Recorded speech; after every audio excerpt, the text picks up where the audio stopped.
Volte, que eu tenho que falar com vocês aqui agora, galera. Vou até fazer aqui um pupurri, vou fazer um catadinho de notícias aqui. Quero falar com vocês agora sobre o Renato Gaúcho, que tem sido um pivô de discussão, e eu acho que o Renato Gaúcho, ele é interessante por um lado, só que por outro, ele não é tão interessante assim, tá?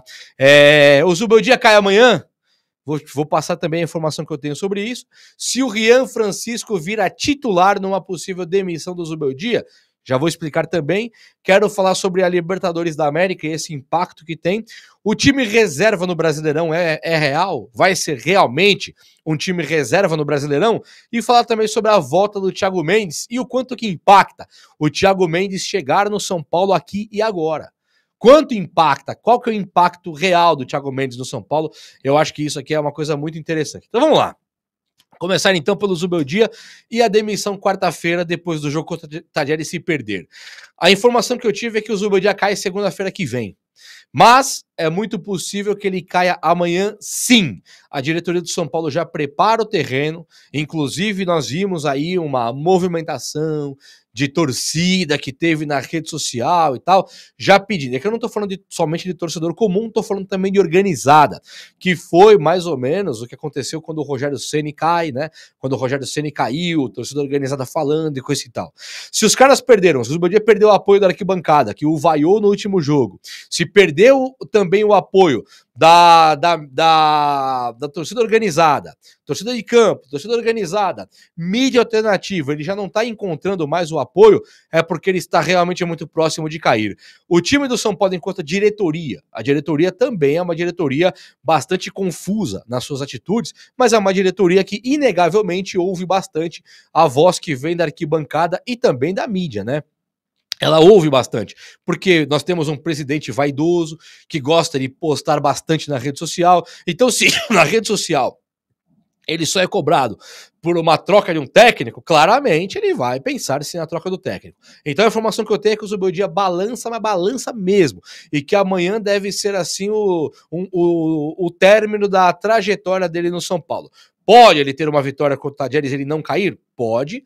E pode ter um empate e ele não cair. Mas acho que até que de quinta-feira ele não deve passar. Não acho que ele treine no São Paulo pro jogo do final de semana, tá bom? Então, seria um acerto essa demissão do Zubeldia? Encaro como um acerto tremendo. Encaro como um acerto gigantesco. Sim, ele ser demitido agora, gostando ou não do Zubeldia, eu acho que o fim da linha chegou para ele, né? Aquela última coletiva totalmente bizarra, totalmente perdida, para quem não assistiu, vale até a pena. O cara, tá sendo vaiado. Quantos me vaiaram aí? Aí tinha 38 mil pessoas na arquibancada. Quantos me vaiaram? Ele fala. Tinha 38 mil só vaiando, né? Que é gigantesco de pensar. E também perguntas como: por que você não colocou o Rian Francisco para jogar antes, cara?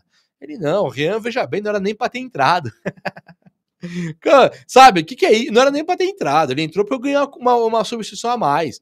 Por isso eu coloquei o Rian. Então, enquanto o São Paulo vai para um lado, uso da base, valorização da base, fechamento com Evangelos Marinax, tem que ter um time mais modesto, de compras assim, de oportunidade, como Oscar, Enzo Dias, o Wendel e Cedric, sem gastar dinheiro com o passe, usando a equipe de base, sendo ela uma coisa assim primordial para o futuro do São Paulo, o cara, não era nem para ter colocado o Rian Francisco. Então ele vai numa contramão tremenda com as diretrizes que a diretoria do São Paulo, pelo menos em discurso, colocou pra gente que eram prioridade máxima. Aí nós temos também a questão do Caleri. O Caleri vai ser afastado? Acho que afastado é muito grave, é muito grande. Quem pode ser afastado é o Luciano. O Caleri ser afastado, eu acho que não, mas o Caleri ele tem que pegar banco de reservas. Não tem mais condição de alguém defender o Caleri nos dias atuais. Considerando o Caleri como um possível ídolo, considerando o Caleri como uma gratidão que nós temos por ele, hoje não dá para defender o Caleri entre os titulares do time de São Paulo. Então o Caleri se perde a posição para o André Silva contra o Tajeres, que é normal acontecer, eu acho que seria um dos míseros acertos aí que o Zubeldia faria, e é uma coisa que está para acontecer, tá? Caleri está para virar banco do André Silva, o Zubeldia até falou sobre isso, minimizando completamente a culpa do Caleri, mas sim, é possível que o Caleri vire banco agora no jogo contra o Tadieres. O Oscar vai se recuperando porque o Oscar ele não tem histórico de lesão. Então o Oscar se recuperando, não tendo histórico de lesão tão grande, o Oscar pode ser que já vá para o campo contra o Tadieres amanhã pela Libertadores, o que também é um conflito de ideias, né? O Oscar, ele jogou 11 jogos em 2025, o que é mais de um terço do que ele jogava na China durante o ano inteiro. E é muito maluco de pensar nisso, porque o São Paulo teve 20 dias parado após a eliminação do Campeonato Paulista e teve janeiro praticamente como uma pré-temporada. Dito isso aí, o São Paulo teve apenas, acho que uns 15, 16 jogos, o cara jogou 11. E lógico que já está machucado. E é um Oscar que não tem histórico de lesão. Ele veio para somar, se entregou bastante, jogou de ponta esquerda, jogou de ala, jogou de volante, jogou de meia, e ainda assim você tá querendo extrair ao máximo do cara. Se quebrar igual o Pablo Maia, falou, esse ano aqui ele não joga mais, vai custar carésimo pro São Paulo. Não só salário, mas vai custar caro. Vai ter que buscar um novo meia, talvez. Então é muito delicado o assunto Oscar. É claro que o técnico não deveria ter esguelado ele lá, esganiçado contra a Velo Clube, contra a Inter de Limeira e contra a Ponte Preta já classificada e tal. E São Bernardo e um monte de jogo. Era para ter ido devagar, mesclando mais o elenco. Não fez, custou caro e agora o Oscar de novo é um dos pivôs da discussão, porque estamos vendo o São Paulo podendo quebrar o Oscar do nada. E aí é muito desesperador. Agora o Oscar ficando pronto para jogar contra o Tadieres, na minha opinião, não deveria ir. Não deveria jogar contra o Tadieres, deixa jogar no Morumbi depois. E vai com calma. Preserva o Oscar pro Alianza Lima na outra semana. Não tem problema. Sabe qual que é o problema? O problema é que o técnico não se sustenta no cargo. O problema é que o técnico, se não jogar com o Oscar agora, perde. E se perde, cai. Então, claro que ele vai pegar o Oscar e sufocar ao máximo. Tentar colocar ali a todo e qualquer custo. É lógico que é. E isso é um problema. Mas a diretoria do São Paulo está de olho. Meus amigos, o São Paulo precisa colocar o time reserva no Brasileirão para jogar, né? Nós vimos isso não acontecer no Paulista. O São Paulo pouquíssimo rodou o elenco no Paulista, mas o Paulista era uma disputa que o São Paulo jogava o Paulista sozinho. Agora, nós jogamos contra o Sport no Brasileiro no sábado. Quarta-feira, Tadieres. Fim de semana, Brasileirão, se não me engano, Atlético Mineiro. Depois disso, já pega o Alianza Lima. Então, estamos jogando pelo menos Libertadores e Brasileirão. E vai começar agora pra gente também a Copa do Brasil. Então agora não tem mais condição de não colocar o time reserva. E aí eu te pergunto, o Rian Francisco agora vai começar a aparecer mais? E aqui eu tô pensando já num técnico sem ser o Zubeldia, tá?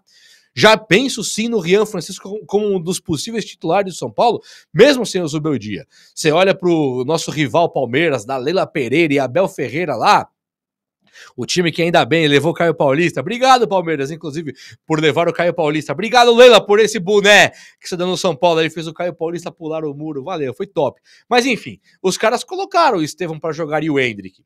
Por que então essa relutância em cima de Rian Francisco? Se o Caleri não está jogando absolutamente nada, por que esse rapaz não virou titular do time do São Paulo ainda? Quem falta dar aí a ordem pro Rian Francisco virar titular? Caramba, Juba, mas tem o André Silva. Tá, mas e o reserva do André Silva? O Caleri hoje ele tem que parar um pouco. O Caleri e o Luciano hoje eles têm que sentar um pouquinho no banco, no mínimo. No mínimo. A minha atitude seria Caleri, banco de reserva. Luciano, pega o beco. Lembra o Luan, volante, treinando separado? Luciano, pega o beco. Vai treinar separado. É isso que eu faria. Mas isso é só a minha opinião. Agora, alguém da diretoria, alguém da comissão técnica, coordenador técnico bem rodado aí, que tá bem ultrapassado o Muricy também, mas coordenador técnico. Nós estamos vendo um técnico de passagem aí no São Paulo, Zubeldia, que tá basicamente demitido, boicotando nomes como o do Rian Francisco. Quando o Rian entra, ele é melhor, o dinamismo, movimentação, ele é melhor. Então nós precisamos imediatamente dessa troca, tanto do técnico como do Caleri e Luciano pelo Rian. O Rian tem que jogar. E agora, como brasileiro e Libertadores pegando fogo já pro nosso lado, nós temos que colocar um time reserva para jogar no brasileiro. E é muito louco, porque o Sport, que é um dos piores times, nós já conseguimos a proeza de empatar em casa. O que também gera pra gente um sinal de alerta. E aí, vou abrir mão do brasileiro? Vou acordar quando? Quando eu estiver em último. Então precisamos de uma virada de chave imediata, uma virada de chave gigantesca. Gente, olha o que tá acontecendo aqui, ó. O Thiago Mendes, ele passou a ser um jogador especulado no time do São Paulo, passou de um jogador que tem vontade de voltar para um jogador primordial para o futuro do São Paulo Futebol Clube. Primordial e absolutamente necessário. O Thiago Mendes, quando ele veio para o São Paulo aqui, nós estávamos com o Pablo Maia recuperando de lesão e o Alisson também. Deu errado o Thiago Mendes, mas nós tínhamos Negruti, Hugo, Luan Elisiero, os titulares, Pablo Maia e Alisson, Marcos Antônio e Santiago Longo, que não sabia-se o que esperar deles ainda, e principalmente o Luiz Gustavo, que até a fratura do dedo do pé, que também é uma coisa assim que você não vê, jogador fraturado do dedo do pé, né? Era o titular. Então o Thiago Mendes, você fala, cara, precisa. Olha no meu olho aqui. Precisa mesmo do Thiago Mendes? Olha como o mundo gira. Olha que girada do mundo. O São Paulo estava aqui, virou 180, parou aqui, ó. O Pablo Maia machucou de maneira bem séria. O Marcos Antônio São Paulo não pode comprar de jeito nenhum, porque ele é muito caro pelo que ele entrega. O Santiago Longo já foi devolvido. O Ibali foi emprestado. O Hugo quebrou também. E o Negruti não subiu praticamente. Tá lá, mas não subiu direito. Da base é dos menos usados, né, no time principal. Aí você olha pro Luiz Gustavo, tá entregando alguns lances que acho que a idade tá cobrando dele. E nós estamos somente com o Alisson de volante agora. Luan não joga, Lisiero já vai ser negócio, vai embora do São Paulo, não vai ficar. Nós não temos essa figura do segundo volante aí. No último jogo, o Marcos Antônio como um falso terceiro volante meia e o Alisson ficando de primeiro volante cabeça de área para o Luiz Gustavo ter liberdade de sair. Tanto que ele foi muito mais avançado que o Alisson, que ele chutou 2 bolas, uma pegou na trave. Foi ele o segundo volante. E hoje, se você pensar no Luiz Gustavo de segundo volante, é muito difícil de você ter uma coerência, né? Falar, caramba, é agora que ele vai ser o segundo volante, aos 38 anos? Isso sim é envelhecer o time, ainda mais num time que já joga Caleri e Luciano, que são lentos, joga o Oscar, que já é mais velho, Alan Franco, que é lento, Arboleda, que já é mais velho, Cedric, mais velho, Enzo Dias não é rápido, Teu Wendel, que aí tudo bem corre, então falta jogador de velocidade. Pensar hoje no Thiago Mendes no time de São Paulo seria, com certeza, a salvação dessa posição de volante aí. E é um jogador que o Flamengo quis por muitos anos, o Paris Saint-Germain quis por alguns anos. É um jogador de um nível muito bom que, chegando aqui no futebol brasileiro, ele com certeza vai disputar em alto nível a posição com os melhores do Brasil. Tô falando do nível do Gerson, sim. Tô falando do que o Zé Rafael foi um dia no Palmeiras, sim. Tô falando dos melhores. Pensando nesse Carrídio aí do Corinthians, que puta que pariu, que bosta esse cara jogando tanta bola. Mas tá jogando muita bola, infelizmente. O que eu espero do Thiago Mendes é que ele faça o que o Carrídio tem feito, o que o Gerson tem feito por aí.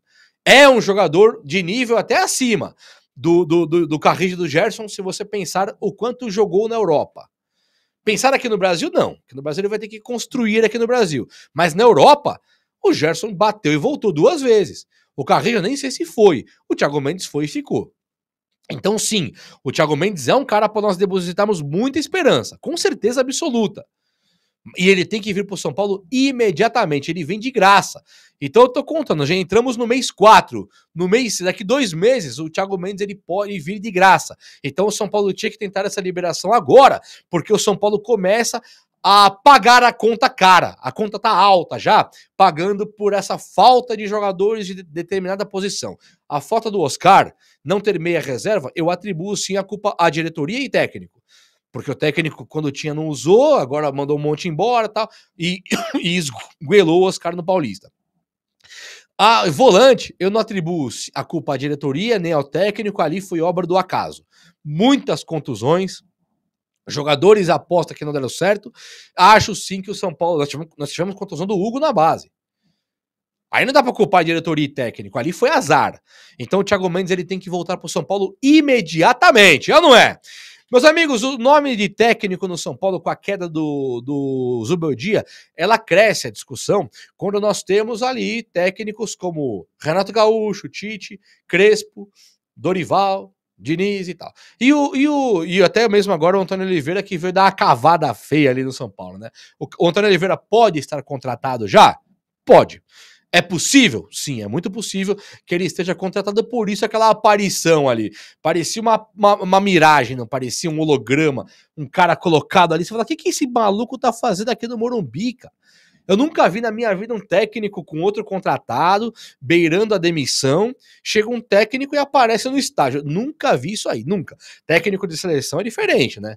É muito comum você ver o técnico de seleção vir ver os jogadores. Um técnico desempregado, ali é uma cavada. O São Paulo nega que o Antônio Oliveira será o técnico do Tricolor nos próximos dias aí. Não duvido nada. Mas, pensando em Dorival, Crespo e até o mesmo Renato Gaúcho, o Renato Gaúcho ele surge como nome preferido por muitos que tem por aqui. Ele é um cara, sim, que usa a equipe de base de maneira inteligente. Ele é um cara que, sim, fecha com o elenco e tem o elenco legalzinho na mão dele, ali no controle dele de maneira inteligente também. E é um cara que é muito bom de Copas, né? Para pensar no Renato Gaúcho, para ganhar uma Libertadores, para ganhar uma Copa do Brasil, eu não vejo nenhum problema mesmo. O grande impacto do Renato Gaúcho tem dois, né? Um é o quanto que ele vai ganhar, quanto que ele aceita ganhar de salário, apesar que, pelo que o São Paulo pagava pro Dorival, pelo que o São Paulo pagou pro Crespo, Rogério, esse Zubeldia aí, eu acho que o Renato Gaúcho ganha mais ou menos nessa casa aí mesmo. 1 milhão e pouquinho, já dá para você bancar o Renato Gaúcho pagando o que pagava para outros técnicos. Beleza. O grande problema do Renato Gaúcho segue para mim sendo o que ele vai pedir como reforço. Se o Renato Gaúcho sentar à mesa com o Júlio Casares e com o Belmonte frente a frente ali e disser, gente, o elenco de vocês aqui é ótimo, eu vou usar o Oscar, o Lucas, os caras aqui, pau, Arboleda, Lanfranco, titulares estão decididos e os reservas vão tentar buscar o seu lugar ao sol, a sua vaguinha no time, e é o que eu quero, não quero reforço, e falar isso publicamente, aí eu acho que ele é um técnico classe A. Do nível do Dorival, do nível do Crespo, um técnico excelente para o time do São Paulo. Um contrato bastante sério, porque quem duvida, o Renato Gaúcho chega no São Paulo agora, ganha uma Libertadores ou uma Copa do Brasil e assume a seleção brasileira numa nova negativa do Ancelotti. Não duvido nada. São Paulo é isso aí. Mandou Osório para a seleção mexicana, Balsa para a seleção argentina e do nada ele perde aí o Dorival para a seleção brasileira. Então é ridículo de pensar que as seleções olham para o técnico do São Paulo. O Renato Gaúcho, então, eu não duvido nada. 500 anos de Fluminense, 500 anos de Grêmio, Flamengo, 500 anos dos times e do nada ele chega no São Paulo e belisca um título e pega uma vaguinha na seleção. Não duvido nada. Então tem que amarrar direitinho o contrato caso o São Paulo contrate o Renato Gaúcho. Mas é isso. Se quiser contratar o Renato Gaúcho, be my guest. Seja bem-vindo, seja meu convidado. É lógico que sim. Agora, tem que ver direitinho se o Renato Gaúcho é o técnico que vai aceitar o que nós temos lá. A diretoria do São Paulo, de uns dias para cá, eu diria que de dezembro para cá, ela começa a ir muito bem nas contratações. Entre Santiago Longo e Jamal Lewis, que são problemáticos, é um problema desse tamanhozinho aqui, ó, se você pensar nas compras de Orejuela e Galopo. Uma coisa é você gastar o que você não tem no Galopo, gastar o que você não tem no Orejuela, e aí você olha para os caras e fala, rapaz, que fiasco, né? Que 2 fiascos horrorosos. Isso é problemático. Agora, quando você traz o Santiago Longo e o Jamal Lewis, e você não gosta, você não gastou nada. Aí tá bom. Ah, o Juan Tressori não deu certo. O menino aí, o Marcos Antônio não deu certo. O Santiago Longo não deu certo. Jamal Lewis não deu certo. Bacana pra caramba. Pega o boné e vaza. Voltem para as suas casas, e isso para mim é top. E aí o São Paulo pode viver assim, de trazer jogador mequetrefe, jogador quadradinho ali, nota 3? Não, mas o São Paulo, enquanto diretoria, foi lá e trouxe o Enzo Dias, o Wendel. Arrumou a lateral esquerda para muitos anos. Trouxe o Cedric e tem o Mike, que se tem um técnico, já lança o Mike junto com o Igor Vinícius. Para bater cabeça ali com o Igor Vinícius e ver quem ganha a posição. E quando você fala do Oscar, do Lucas, de caras assim que vieram dessa forma de graça, caras identificados com o São Paulo e caras que estão jogando de fato mais que os outros, aí eu coloco a diretoria do São Paulo num acerto que começou no final do ano passado, e esse acerto eu acho que tem que perdurar. Eu acho que ele deve continuar esse acerto. E isso é um acerto, não se iludam. Renato Gaúcho, Tite, Crespo, Dorival, aceita o São Paulo como ele é, na alegria, na tristeza, na saúde, na doença, sem reforços, e os reforços sendo de oportunidade ou de equipe de base? Sim. Aí o convite está feito, acho que aí o São Paulo acerta e demais. E é isso o que nós temos para hoje.